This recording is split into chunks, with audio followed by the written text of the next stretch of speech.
Profitez de l'histoire suivante. Mon père tenait absolument à baptiser mon nourrisson, mais j'ai tenu bon, affirmant fermement que cette décision m'appartenait seule, ce qui l'a profondément contrarié. Aider l'ancienne belle-mère de mon mari à nous retrouver. J'ai 31 ans et je viens de terminer la cérémonie de nom de ma fille nouveau-née. Pour quelques détails, je vais parler de mon père.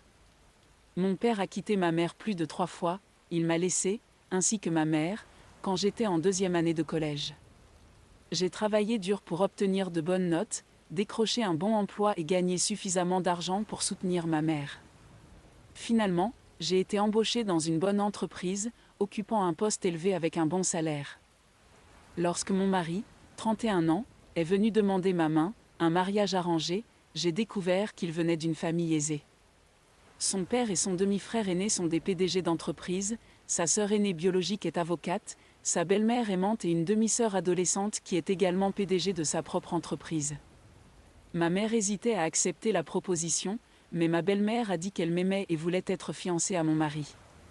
Ma mère a ouvertement parlé de mon père à toute la famille.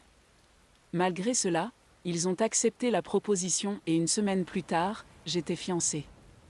1 an plus tard, je me suis mariée avec mon mari et nous avons remporté une lune de miel d'1 mois. Lorsque j'étais enceinte de mon premier enfant, mon père est revenu et pendant quelques mois, les membres de la famille de ma mère ont essayé de les réconcilier, car ils pensaient que le divorce ne serait pas bien vu dans la société lorsque mes parents deviendraient grands-parents. Ensuite, mon père m'a rendu visite, je n'étais pas prête à renouer avec lui ni à laisser mon premier enfant, un garçon, nouer des liens avec lui, mais mon mari m'a dit de lui donner une chance. Finalement, je lui ai donné une chance et j'ai parlé avec lui. Il était impatient de rencontrer mon premier enfant car il était excité à l'idée de devenir grand-père, et j'ai simplement acquiescé. Mais je pouvais voir qu'il n'appréciait pas mon mari. À ce moment-là, je pensais que les choses pourraient s'arranger, mais jusqu'à ce que mon père mentionne de donner un nom à mon fils, j'étais en colère à ce sujet. Nous avons beaucoup argumenté. Tu vois, moi et mon partenaire voulions garder un nom lié à l'océan ou à l'eau et nous avions déjà des idées. Après de fréquentes disputes, mon père a décidé de ne pas venir à la cérémonie de baptême de mon premier enfant, ce qui a déclenché une grande dispute entre lui et moi au téléphone ce jour-là.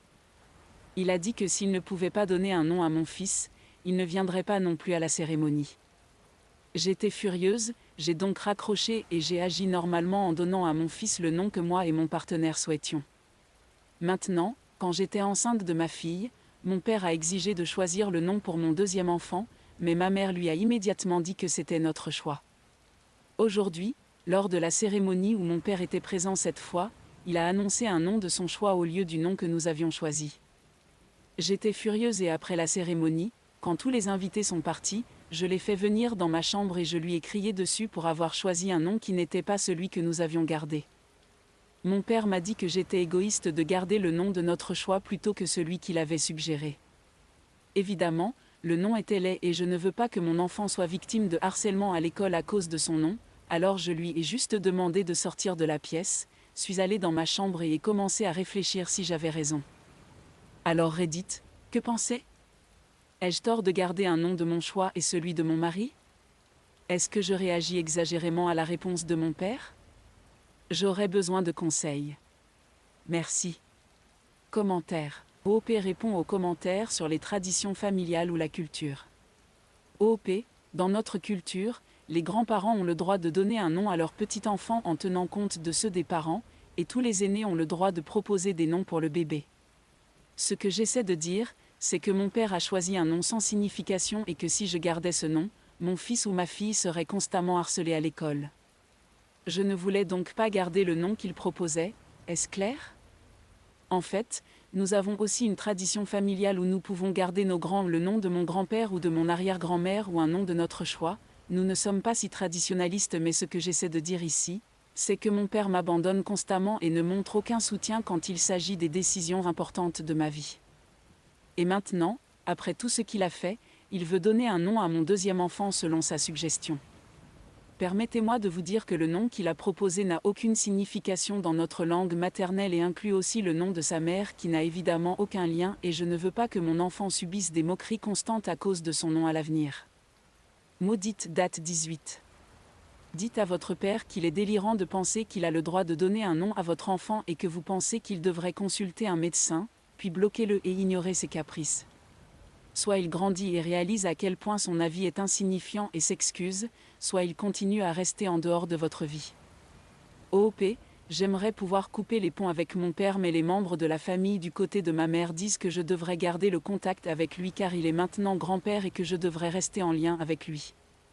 Mise à jour 1, 9 août 2024. Bonjour à tous, je suis ici pour une mise à jour.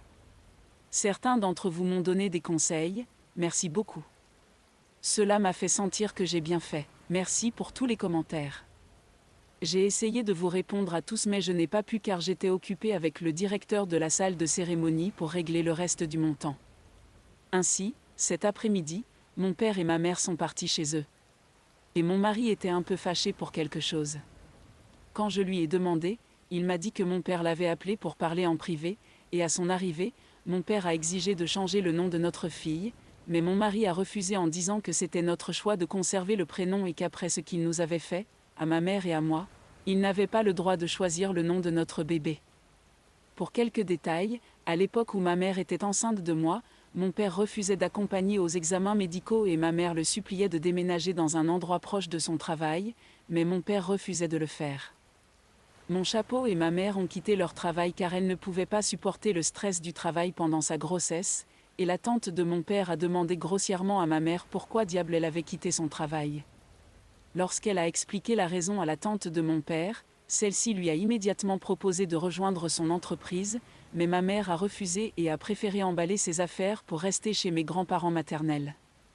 Évidemment, mon grand-père s'est occupé de toutes les dépenses et donc de ma mère pendant sa grossesse. Lorsque je suis née, mes grands-parents paternels étaient déçus. Ils s'attendaient à un garçon mais je suis née. Mon père était aussi déçu. Mon mari a finalement eu une vive dispute avec mon père, ce qui a encore plus éloigné leur relation.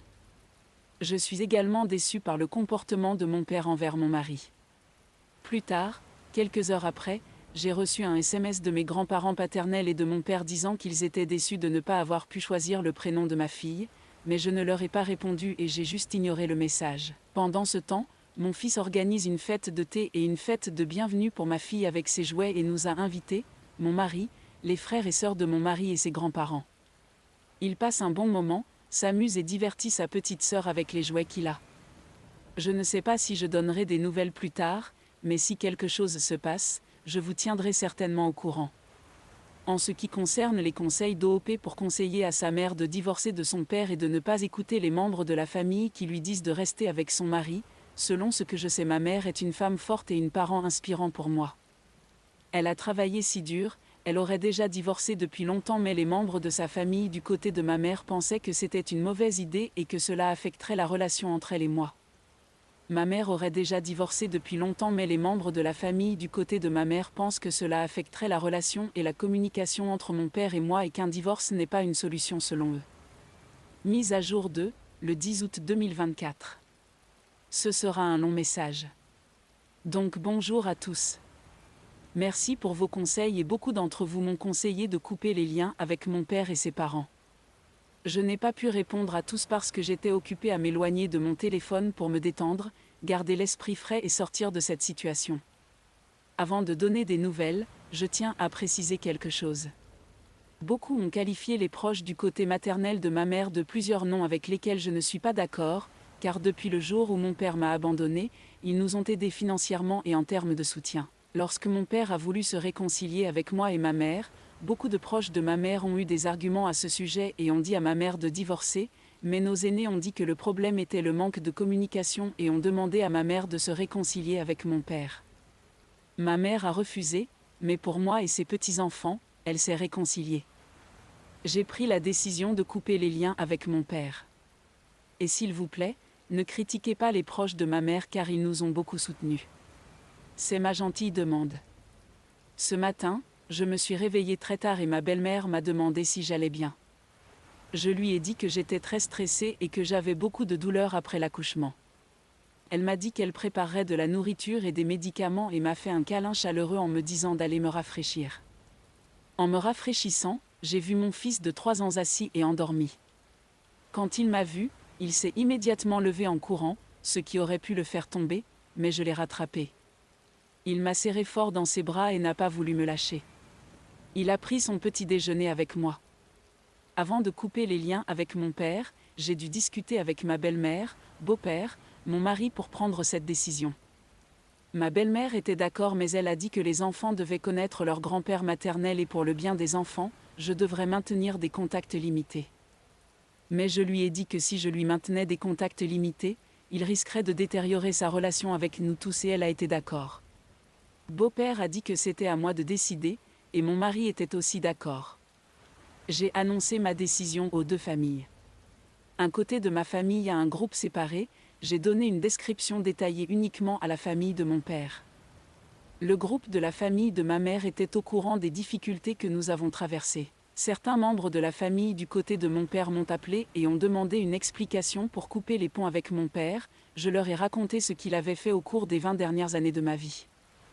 Ils m'ont argumenté que couper les ponts avec mon père était une erreur, à quoi j'ai répondu froidement et fermement qu'eux aussi avaient échoué à conseiller ou à avertir mon père de ce qu'il avait fait à ma mère et à moi. Je leur ai dit que s'ils continuaient à parler comme des moins que rien, je les couperais. Ils se sont énervés et ont raccroché. Quelques membres de la famille éloignée m'ont appelé pour s'excuser en disant qu'ils ne savaient pas ce que ma mère et moi avions enduré, pensant que je m'entendais bien avec mon père, et ont demandé si je pouvais leur pardonner. Je leur ai répondu que je devais y réfléchir et j'ai coupé la communication. Les membres de la famille du côté de ma mère étaient totalement d'accord avec moi. J'ai parlé de la situation du divorce avec ma mère hier soir et elle m'a dit qu'elle ne voulait pas cela. Elle a quitté mon père et je lui ai demandé ce qui s'était passé. Elle m'a expliqué que mon père lui avait demandé d'insister pour que je change le nom du bébé, ce qu'elle a refusé. Mes parents ont eu une violente dispute de 2 heures et ma mère a fini par quitter la maison en disant à mon père et à ses parents qu'ils étaient inutiles et décevants. Maintenant, ma mère vit dans son appartement et j'étais heureux de voir qu'elle allait enfin vivre en paix. J'ai reçu un appel d'un numéro inconnu. J'ai décroché et c'était mes grands-parents paternels. J'ai immédiatement raccroché, mais ils ont rappelé. J'ai décidé de les écouter et ils m'ont reproché d'avoir coupé les ponts avec eux. Je leur ai rappelé comment ils avaient manqué de respect à ma mère et l'avaient maltraitée verbalement avant ma naissance, en soutenant le choix de mon père de ruiner ma vie. Nous avons eu une dispute houleuse de 25 minutes et j'ai fini par raccrocher. Je ne pouvais plus supporter ça et je suis juste restée allongée sur mon lit quand j'ai reçu un autre appel. C'était un autre appel d'un numéro inconnu. Je n'étais pas prêt, à répondre à des appels inconnus. Mon téléphone a sonné plusieurs fois, peut-être 4 ou 5 fois, et j'étais agacée. J'ai décroché et c'était mon père. J'étais sur le point de raccrocher lorsque, d'un ton sévère, il a dit qu'il voulait parler. Je l'ai ignoré et j'ai raccroché, mais il m'a rappelé et je n'ai pas eu d'autre choix que de répondre, sinon il continuerait à m'appeler. Il m'a dit qu'il était déçu et a argumenté que je ne devrais pas couper les ponts avec lui. J'ai argumenté sur son absence pendant les 20 premières années de ma vie. Il n'était pas là quand je suis née, il n'était jamais là pour mes anniversaires, il n'était jamais là pour me défendre contre les brimades à l'école, il n'était jamais là quand les professeurs et les amis me demandaient où était mon père, il n'était pas là pour mes fiançailles et mon mariage. Après avoir entendu cela, mon père a simplement raccroché. Peut-être que je n'aurais pas dû répondre à son appel. J'ai commencé à pleurer, et en entendant mes pleurs, mon mari est venu vers moi, m'a prise dans ses bras et m'a réconfortée, et ma belle-mère est arrivée après avoir entendu mes sanglots, m'a prise dans ses bras et m'a dit que tout irait bien. Ensuite, mon fils est venu dans notre chambre demander à ma belle-mère de changer de chaîne de télévision car il voulait regarder un dessin animé. Ma belle-mère regardait une série indienne, et en me voyant pleurer, il m'a immédiatement serré dans ses bras et m'a demandé si j'allais mieux. J'ai simplement hoché la tête et il est parti regarder son dessin animé. Maintenant, ça va, j'écris ce message. Je vais couper les ponts avec mon père dans ma vie et celle de mes enfants. S'il vous plaît, dites-moi si j'ai fait le bon choix. Merci. Commentaire, de Baculman 1010, vous faites certainement le bon choix. NTA, OOP, merci. Roadkill pour les encas, en permettant les abus dans votre foyer et votre vie, vos enfants auront des modèles bruyants et odieux qui leur montreront qu'il est bénéfique de perpétrer des abus envers d'autres ou de recevoir normalement des abus de vos proches. Chambre d'alerte 3310, vous n'avez pas à être compatissant envers ceux qui ne vous ont pas considéré. Les pères indignes et familles reviennent pour revendiquer leur place. Bonjour, voici la traduction de votre texte, ô lignée, maintenant que c'est pratique. Et en juger par leur demande, ils ne pensent toujours pas avoir fait quelque chose de mal pour être mis à l'écart. Mise à jour 3, 11 août 2024. Tout le monde est maintenant en larmes.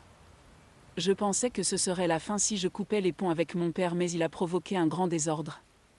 Alors bonjour à tous, merci pour votre soutien et beaucoup de ce que vous avez dit, que j'ai pris la bonne décision, merci de soutenir mon choix et de comprendre ma situation. Beaucoup de choses se sont passées hier soir et ce matin. Hier, j'ai beaucoup réfléchi, je ne pouvais pas contrôler mes émotions et je ne pouvais m'empêcher de penser si j'avais pris la bonne décision, mais pour chasser ces pensées de mon esprit. Mon mari m'a demandé si nous pouvions sortir pour changer les idées. J'ai dit oui et nous sommes allés dans un bon restaurant. Il a essayé de me distraire avec de nombreux sujets et avec mes plats préférés, mais je n'ai pas pu me concentrer et après avoir dîné, nous sommes rentrés à la maison et je me suis simplement couchée. Ce matin, mon mari et moi étions assis sur le balcon et avons parlé de nos jours d'école jusqu'à ce qu'il remarque une figure familière et devienne pâle, puis descendit précipitamment. J'ai regardé et c'était la mère biologique abusive de mon mari se tenant à l'entrée et commençant à marcher vers notre maison. Après un certain temps, lorsque je suis descendue, j'ai vu mon mari assis sur le canapé, anxieux, avec ma belle-mère le réconfortant, et mon beau-père, ma belle-sœur et mon beau-frère se disputant avec la mère biologique de mon mari. Ma belle-sœur, la femme de mon beau-frère, a essayé de le calmer. D'une manière ou d'une autre, la mère biologique de mon mari m'a repéré et a vu notre photo de mariage accrochée au mur, elle a essayé de tendre la main, pas pour parler mais pour frapper. Lorsqu'elle s'apprêtait à me frapper, mon beau-père a attrapé son poignet et l'a empêché de me frapper. Il lui a ordonné de quitter la maison.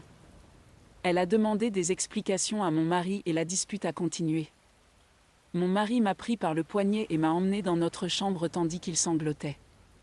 Il m'a immédiatement enlacé et s'est mis à pleurer parce qu'il ne pouvait pas contrôler ses émotions. Lorsqu'il était encore adolescent, sa mère biologique le maltraitait physiquement et verbalement, ainsi que sa sœur biologique. Lorsque sa sœur biologique a commencé à avoir ses règles, elle ne supportait pas les coups qu'elle recevait de leur mère biologique. Mon mari a alors demandé à sa mère de le frapper lui plutôt que sa sœur. Il était souvent mal en point et sa sœur mettait des médicaments en pleurant. Son père a découvert que leur mère biologique les maltraitait tous les deux. Il a demandé le divorce et a obtenu la garde des 2 enfants. Il a ensuite épousé ma belle-mère actuelle qui avait un fils. Plus tard, elle a donné naissance à sa demi-sœur adolescente. Maintenant, il est un véritable désastre émotionnel, il s'est endormi dans son lit et ma belle-mère m'a appelé en urgence. Quand je suis arrivée en bas, j'ai vu des personnes que je pensais avoir coupé les ponts avec. C'était mon père, sa tante et ses parents. J'ai immédiatement demandé à tous de quitter la maison, mais la mère biologique de mon mari a remercié mon père de lui avoir donné des informations sur nous avant de partir. J'étais choquée, ma belle-mère m'a demandé si j'allais bien, ne pouvant croire que mon père avait aidé la mère biologique de mon mari à découvrir où nous étions pour créer un scandale.